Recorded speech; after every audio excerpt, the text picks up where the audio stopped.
Hello everyone. In this video, I'm going to explain how to issue shares in a corporation, step by step in simple terms.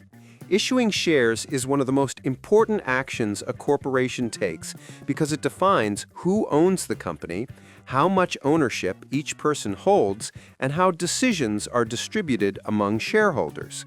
Whether you're forming a new corporation or expanding ownership, you need to understand this process clearly. Let's walk through it from start to finish. First, before you issue any shares, you need to look at your Articles of Incorporation or Certificate of Incorporation. This document, which you filed with your state when forming the corporation, outlines how many shares your company is legally allowed to issue, also known as the authorized shares. You can only issue up to that amount. For example, if your corporation is authorized to issue 1 million shares, you can issue any number up to that limit, but not beyond it, unless you amend your articles later. Next, review your corporate bylaws and any shareholder agreements.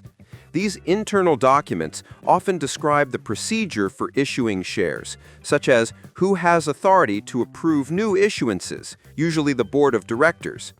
The bylaws may also explain whether the corporation can issue different classes of stock, like common shares and preferred shares, and what rights or privileges each type carries. Understanding this structure ensures that your share issuance complies with your corporation's internal rules. Once you've confirmed the number of shares available, the next step is board approval. The board of directors must pass a resolution authorizing the issuance of shares. This resolution will state the number of shares to be issued, the price per share, who will receive them, and what form of payment the corporation will accept, which could be cash, property, or services, depending on your state laws. The board's decision should be documented in the corporate meeting minutes and signed by the secretary. After the board approves, it's time to record the share issuance in your corporate records.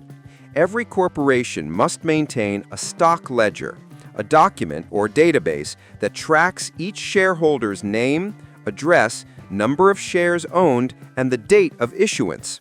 This ledger is the official record of ownership. It's critical for legal compliance, taxation, and any future transactions like selling the business or adding investors.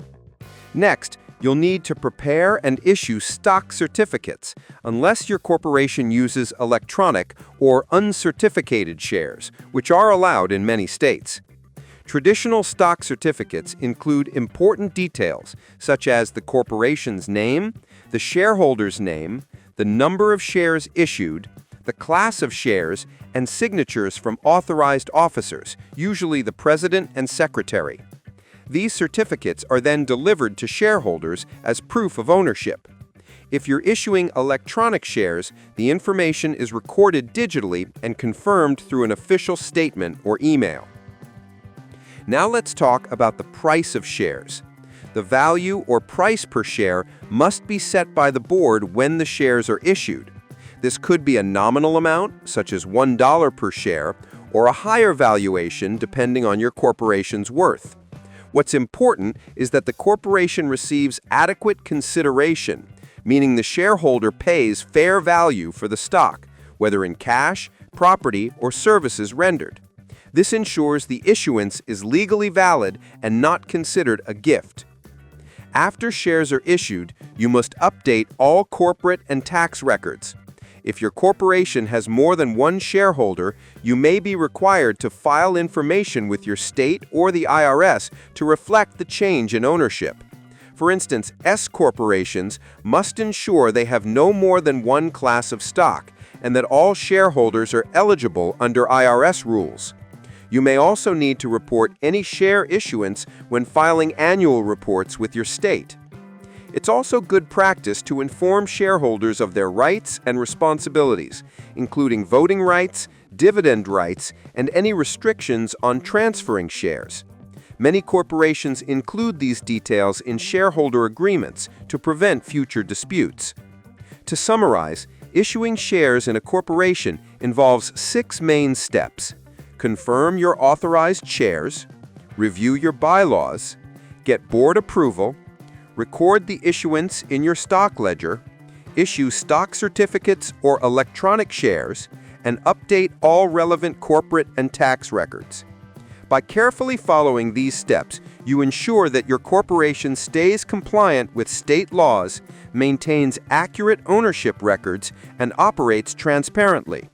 Issuing shares isn't just about ownership, it's about building the legal and financial foundation of your corporation for future growth and success. Subscribe the channel for more videos.